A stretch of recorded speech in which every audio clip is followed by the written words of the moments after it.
So this is a 1968 Mustang we're building. Figured I'd do a quick video on it, show you guys some of the details that we're doing, a little more in depth on the car and why we did some of the things the way we did. We're calling it Corruppt. Uh, I think that makes the most sense for this car. It's kind of a little mismatched and doesn't make a lot of sense to most people, but in the end it's what I want, and I think it's going to be pretty cool when it's done. There's been a lot of body modifications done to it. The biggest overall is the roof. It's been chopped 2.5 inches. Lots of other modifications to the body include removed the cowl vents, added side scoops, deleted all the exterior emblems, lots of modifications to the front end and the rear end of the car. So I guess first off, I think the most popular thing on this car seems to be the engine choice. So we took a Ferrari engine. It's 430 based. We took a Ferrari California engine since it's a front engine intake manifold. Found out a lot of hard things about adapting all this. California was direct injection, so we had to add injectors to the manifold. So now it's a wet system, has its fuel rails. I only got one side done right now because we're trying to get this thing done for SEMA. So it's getting more or less trying to get the body done right now. So the biggest question I get is, why did I leave the shock towers? I personally like them. I think it frames the engine nicely. The turbos almost have like a little home over here in the corner. Once we get a set of Ring Brothers hinges in here, there'll be, over in this corner will be a oil dry sump tank that'll fill that whole corner up. And on the other side will be the methanol injection tank that'll fill that whole corner up. So when it's all done, it'll be a lot cleaner looking and it really hugs the engine. I probably won't be able to change the valve cover gaskets. I don't know how often you guys change your valve cover gaskets, but I've never really had to. So when we put the motor together for the final time, I'll put them together really well. The next question I get a lot is, where is the turbos going to get any air from? Well, like most people seem to figure out, it's a project that's not done yet. So there will be a hole blown in the side of this inner fender, and we were originally going to put ducts in the grill area next to the headlight, but it ended up getting really tight with the radiator. So now we 3D printed air intake scoops that went down in the front bumper. So there'll be one on each side that'll get ducted up in a 4-inch tube. Here's actually, that's the passenger side right there. So this actually will get molded and used more or less as a buck in the bumper. We'll fiberglass it in and actually make it feed the engine through 4-inch inlets. There will probably only be a screen element as far as a filter system to filter the motor, but that's it. We are not running a traditional intercooler on this car at the moment.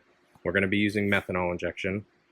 You can see why we have no room for an air-to-air intercooler, because we had to move everything so far forward to get the air intake to fit right. We've talked about doing an air-to-water cooler in the future, and we'll cross that bridge when we get there. We'll see how it performs. We're probably initially going to run this thing at 6 pounds of boost. Nothing major on low boost. It will have a boost controller, so we'll be able to dial it up from there. But breaking it in, learning the car, all that stuff, will probably only run 6 pounds of boost. So as we come to the back, you can see the roof, how it's been chopped. Door's been shaved, all the cowl vents are gone. We're going to run this dual turn signal hood, factory hood. Just open up the grill openings just a little bit. I think one of the biggest features the car will have when it's sitting there all closed up is going to be the stance. It's got about 2.5 inches of ground clearance when it's aired out. It is on air ride. It's all from Ride Tech. There's another reason we kept the shock tower. We've used their system numerous times, extremely happy with it. It works well, it handles good, and I really like their air system too. It's all adjustable spring rate, as well as adjustable pressure, which I can show later on when we do installation on the suspension itself. So these wheels were custom made by Avant-Garde. They're 18 by 8s and 20 by 10s in the rear. I don't have the rear on right now because we're in the process of mini tubbing it, because they didn't fit as good as I'd like them to. Also, you can kind of see the rotor in place. We're running 14-inch wheel-wood brakes all the way around. Again, that's just a lot of that's in the mock-up stage right now. So as far as we've been working on the interior lately, the dash is starting to come together. It's kind of a really basic, simple dash. That's what we're after. I kind of like the look of all the pods on it, a little more European styling to go with the rest of the car. So this cluster was custom made by Dakota Digital. It'll have a yellow face on the tack, and then the rest will be just black, and then it's their HDX series, so the colors are actually changeable. I think there's like 10 or 12 different options as far as colors go. So the dash won't just be plain. So this housing was 3D printed that holds the gauge cluster, and then all these pods that we have here are AC vents that we printed.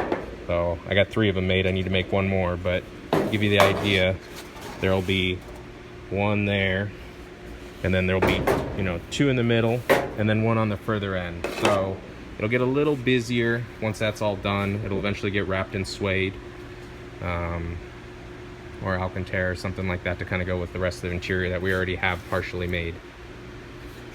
So you can see the mini tubs we started installing.